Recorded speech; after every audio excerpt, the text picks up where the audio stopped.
Hey there. I am continuing to work on the book on shame, and I am absolutely fascinated with the process. It is both difficult and rewarding.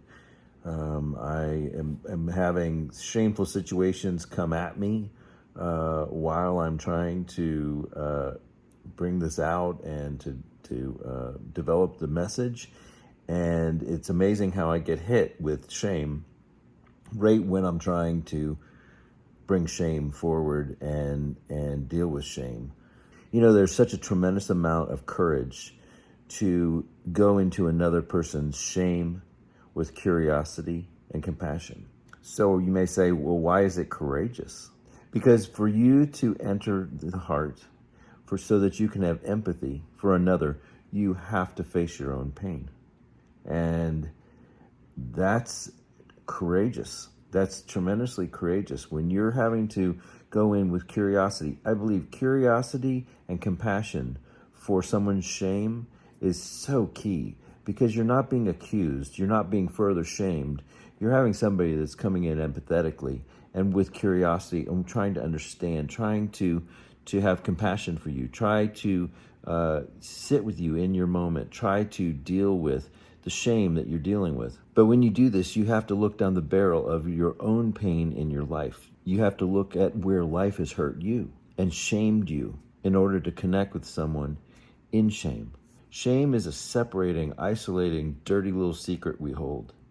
And when we are in shame, we're condemned. We're self-condemned. We have often self-hatred and self-punishment. And to enter in with someone and say, I want to see you in your shame. I want to see you out of your shame. I want to see you through your shame. I want to see you coming out and to get set free from your shame. That's a huge process.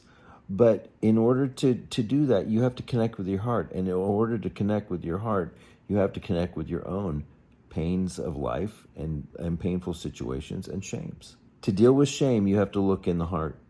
To deal with shame, you're just not going to mentally throw this aside. You have to deal with the heart condition. You have to deal with the emotions of it. You have to deal with the pain of it. And so when you're helping someone in their difficult situation,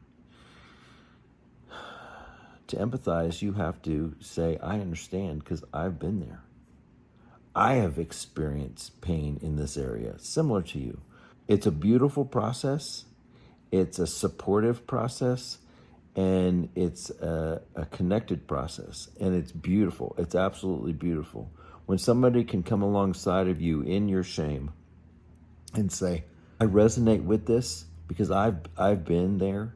I haven't been in your particular situation, but I have experienced my own shame in this same area.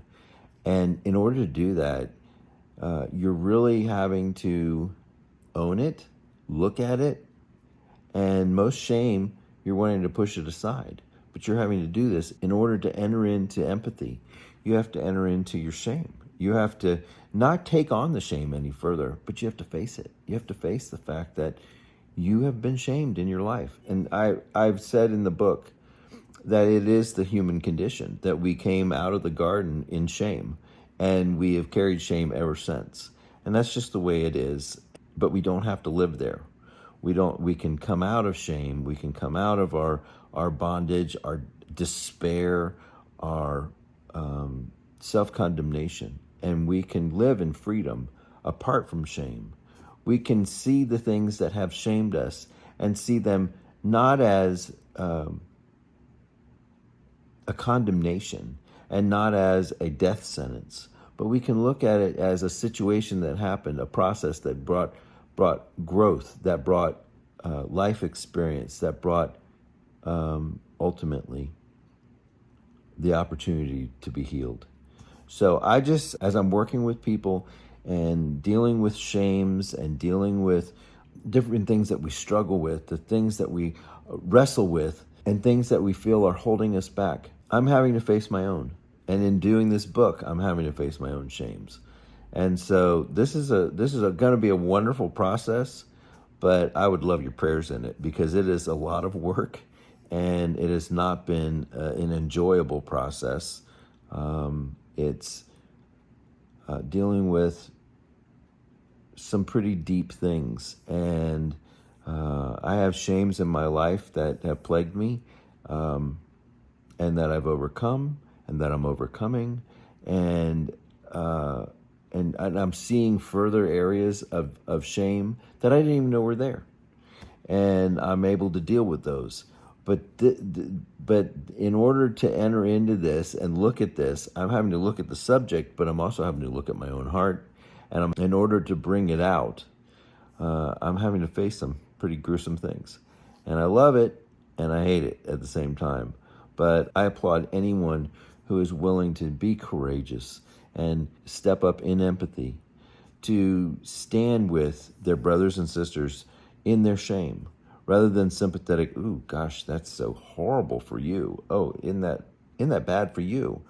No, sit with them, and bring the healing and bring the connection.